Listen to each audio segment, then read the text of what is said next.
Oke, hari ini kita berada di Timika, perjalanan 2 hari 1 malam dari Merauke. Tapi kita belum berlabuh di pelabuhan. Kita masih Dangkaran. Regle lagi mo. Hasta lang mo kana. Go talanan rin na Harry. Abang lagi bikin apa ini? Lagi nonton. Iya pale. Nonton Facebook. Ini perjalanan dari Timika ini ke Makassar sekitar berapa hari lagi nih? Kurang lebih 8 hari.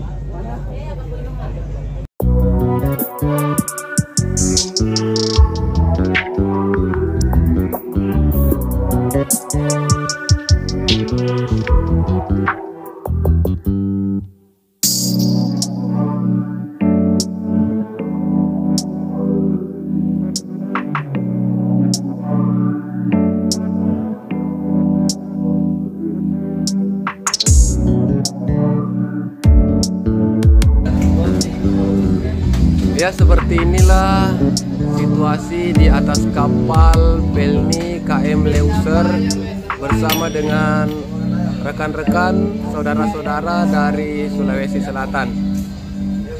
Jangan lupa terus pantau dan ikuti channel Teropong Kikut-Kikus dan tentunya di-subscribe dulu supaya tidak ketinggalan dengan konten-konten yang akan lebih menarik lainnya tentunya.